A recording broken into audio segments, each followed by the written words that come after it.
Me caiu os butiá do bolso. Nada contra a expressão regionalista que significa estar sem reação diante de determinado acontecimento. Mas era o que muita gente eventualmente poderia sentir nos dias de hoje ao dizer: estou indo a Butiá Verde, a terra da maçã. O fato é que Butiá foi primeiro nome desse território muito antes de Fraiburgo ser sequer cogitado. Butiá Verde fazia referência aos vastos campos que se viam por aqui na década de 30. Mas uma coisa é possível admitir: Fraiburgo herdou literalmente muita fibra de Butiá Verde.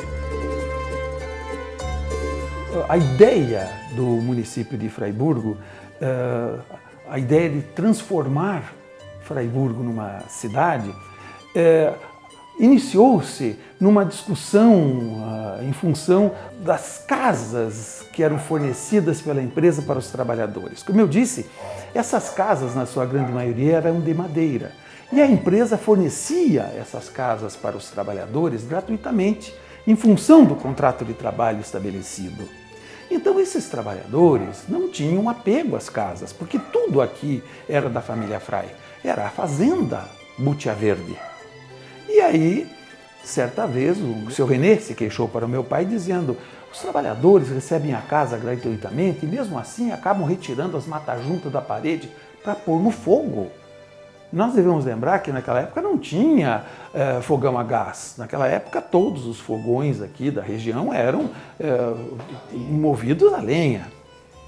E realmente aí o meu pai, diante daquele comentário, ele disse assim: René, o pessoal faz isso porque a casa não é deles. Sim, o que você quer dizer com isso? O pai disse: olha, você quer acabar com o problema? Venda a casa para eles. Num primeiro momento, houve uma resistência muito grande do seu René e do seu Arnoldo, que diziam: essa propriedade aqui custou o nosso suor, nosso esforço, nosso sangue, nós não vamos vender isso aqui para ninguém. Mas o meu pai foi argumentando, dizendo: veja bem, vocês poderiam ter uma lucratividade expressiva se fizessem loteamentos aqui na região. E aí surgiu a figura do seu Willy Frei, que é o filho mais velho do seu René, que acabou convencendo ele de que a ideia era boa. Eu acho assim, o seu René e o seu Arnoldo, eles tinham uma visão muito grande de como, e eles tinham um respeito muito grande pelas pessoas que trabalhavam. Quando eles perceberam que estava acabando o ciclo madeireiro, e como todas as serrarias da região acabou, e embora, não tem mais nada, né? Então acabou aquele ciclo, acabou e as pessoas ficavam sem emprego, sem rumo. É uma das poucas cidades que, para mim, foi o pecado que deu certo. Que eu sempre digo, o pecado que deu certo, porque derrubaram os pinheiros, mas em consequência disso aí surgiu a cidade e a cidade vem crescendo. Porque de 1000 serrarias que predominavam por aqui, uma gerava uma cidade, na estatística do IBGE. E Fraiburgo escapou dessa estadia por causa da garra dos Frei, da pujança deles, né? E daí quando eu estava terminando o Pinhal, disseram: e agora, o que que nós vamos fazer? E com todo esse povo aí, vamos criar uma vila para cada um ter chance de ter a sua casa, e sua profissão, o que quisesse. Aí que começou a construção de casas e escolas e tudo o que precisava para segurar o pessoal aqui e eles terem serviço. E eles se preocuparam com isso, em ter uma continuidade, em não deixar aquelas pessoas sem emprego, sem nada. Então eles começaram a diversificar, começaram a lotear, a dividir em lotes e vender a casa, dar oportunidade para as pessoas comprarem a casa onde morava, para que eles se fixassem. E devagarinho foram encaminhando o desenvolvimento do comércio, né? Então Fraiburgo foi crescendo assim. E se fez, num primeiro momento, um ensaio para ver se dava certo, que foi a venda das casas de madeira que existiam e eram fornecidas para os trabalhadores ao longo da estrada que ligava a Videira a Curitibanos, que passava justamente onde hoje é a Rua Arnoldo Frei. Se fez um teste. E isso ajudou a cidade a se desenvolver, porque aí começaram a vir gente de fora também. Daí faltava médico, Daí faltou um farmacêutico, né? E aí começaram a aparecer, sabe? 30 lotes, formaram os lotes e fizeram a venda. E aquilo foi um sucesso. Aquilo foi um sucesso tão grande que outros loteamentos foram se sucedendo àquele. E, de repente, aquele vilarejo foi tomando as feições de uma cidade. Outros desdobramentos em função disso foram acontecendo. O primeiro desdobramento foi, ao que me lembro, o nome, Butia Verde. O meu pai, quando chegou aqui, implicou com o nome Butia Verde. E ele dizia, mas qual é o gentílico de Butia Verde? É Butiaverdano? É Butiaverdense? Que nome feio! E ele observou que as pessoas não se referiam à localidade aqui como Butia Verde. Referiam-se como o Frei.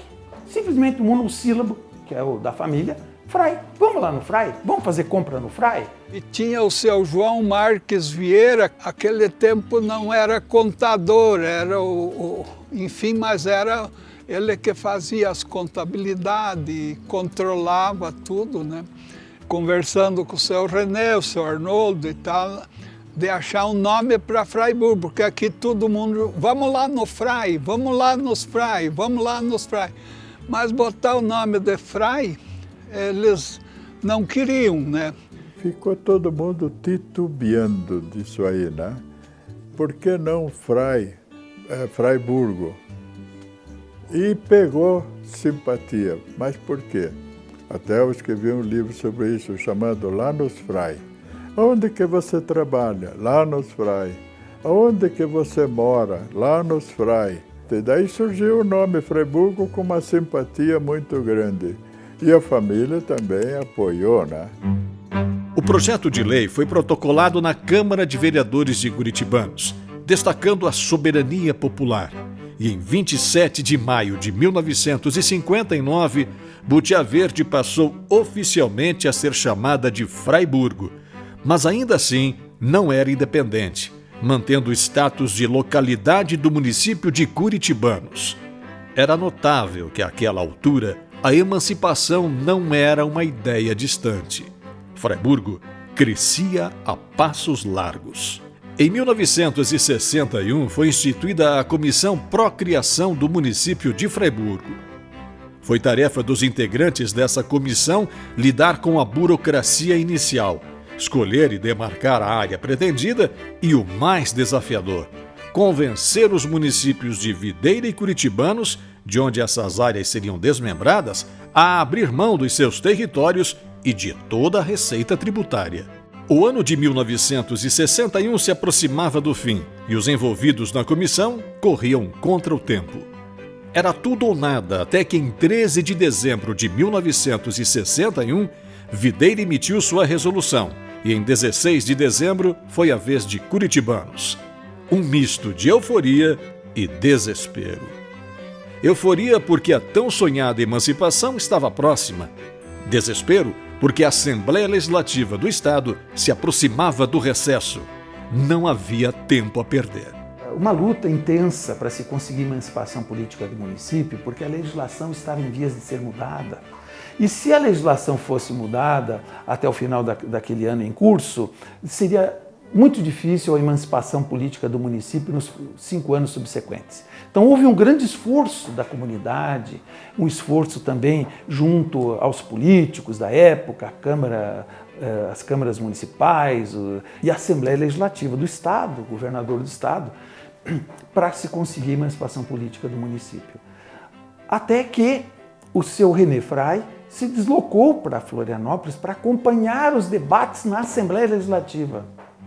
E vejam bem, na época, a grande dificuldade de comunicação que havia. Era realmente muito difícil. E no dia 20 de dezembro de 1961 é que a Assembleia Legislativa votou favoravelmente a criação do município de Fraiburgo. Em 20 de dezembro de 1961, a Assembleia Legislativa do Estado aprovava a Lei 797. Fraiburgo era, enfim, município. A notícia foi acompanhada pelo rádio naquela mesma noite, quando o locutor de uma emissora da capital parabeniza Santa Catarina pelo seu mais novo município. Na emancipação, né? Fraiburgo já tinha sido emancipado, já era Fraiburgo. Então, o seu René ainda estava em Florianópolis, né? Ele estava voltando para a cidade. Todos aqui já sabiam da notícia, então era assim uma alegria total na cidade. Então, o seu Hugo Frei e o seu João Marques Vieira organizaram, né, uma festa, uma recepção para quando ele chegasse.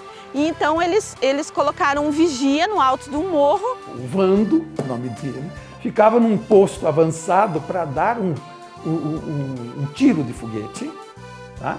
De fogos de artifício, para avisar os demais. Ele daria lá na frente, quando ele visse o carro do seu René chegando. Você tem que imaginar a cena, tudo apagado, à noite, sem lua, vem um carro preto chegando, um sedã preto chegando. O Vando pegou e deu um tiro. Pá! Ele soltou o rojão feliz da vida, pensando que era um momento. Nesse instante, né, a população estava toda organizada, reunida, bem na chegada, ao lado do açude na época, né, hoje o Lago das Araucárias, e todo mundo esperando, né? E aí começaram a soltar foguete e grito e todo mundo feliz, aquela alegria. Aí o carro passa direto e para no Bar do Fantin, que daí depois, mais tarde, era uma rodoviária e hoje fica em frente ao Nono Vito, né? E aí começou o foguetório. Não era o seu René. Quando chegou o carro e parou no meio daquela turba e abriram a porta do carro e foram puxar os ocupantes do veículo para fora, perceberam que era uma senhora desesperada que estava sendo levada para um local de atendimento de pessoas doentes aqui, que era o seu Scholl, o seu Ernesto Scholl. Aí deram um copo d'água para a mulher, pediram desculpa para todo mundo e ela seguiu viagem. Aí chamaram a atenção do Vando, deram uma bronca nele, falaram, veja bem, preste mais atenção. Ele disse, não, mas um sedã preto aqui, naquela época uma estrada de chão no meio do nada. Aí ele esperando, né, voltou lá pro posto dele lá novamente, todo mundo esperando. Quando veio o carro, ele se meteu na frente, assim, né? Até assustou o motorista, que pensou, né? Quase atropelou um rapaz. Aí ele teve certeza que era o seu René que estava chegando, correu, subiu tudo, né? Esbaforido do alto do morro e soltou o rojão. E aí a festa aconteceu. Quando o seu René chegou, era todo mundo gritando, viva Fraiburgo, viva René Frei, né? E assim, foi muita festa, muita comoção. E eu acho que assim nasceu o Fraiburgo, já com toda essa alegria dessa gente. Foi uma festa absolutamente indescritível. Uma pequena comunidade, todos, indistintamente, todos foram para as ruas festejar. Todos daquela pequena comunidade, mas todos estavam lá. Trabalhadores, os executivos da empresa, os proprietários da empresa, todos os pequenos comerciantes já estabelecidos aqui. Realmente foi uma festa memorável que eu tenho lembrança com muita alegria, né? Ainda lembro com muita satisfação, né, daquele momento. Sempre tive presente aí. Eu vou brincar também, viu? Eu era meio arroz de festa. Eu estava em todos, porque o povo era pouco e a gente era muito convidado para isso. Sei que a festa foi bonita, todo mundo ficou contente. O dia inteiro, churrasco, cerveja, contar causa, contente, alegre, todo mundo. Era bonito. A instalação do município de Fraiburgo, com cerca de 3.500 habitantes, se deu 8 dias depois, em 29 de dezembro de 1961, quando tomou posse o primeiro prefeito nomeado. Os fraiburguenses foram às urnas no ano seguinte, quando, por meio do voto, elegeram o primeiro prefeito da cidade. Fraiburgo está localizada no meio-oeste catarinense. Faz fronteira com os municípios de Videira, Monte Carlo, Tangará, Caçador, Rio das Antas, Lebon Regis, Frei Rogério e Curitibanos. Inserido na região do Vale dos Imigrantes e no roteiro turístico regional Rota da Amizade. Está a 384 quilômetros da capital Florianópolis, com cerca de 36 mil habitantes e uma área de aproximadamente 546 quilômetros quadrados.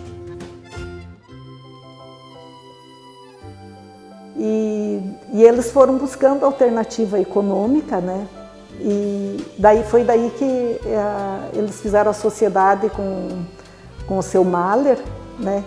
E vieram os franceses para pesquisar e desenvolver a maçã, que seria a continuidade econômica, né, da cidade e da região.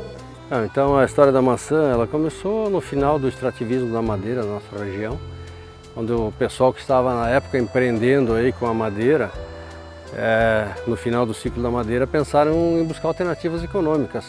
Testar centenas de variedades e de espécies para chegar finalmente a descobrir a gala, que é uma das principais variedades produzidas no Brasil hoje.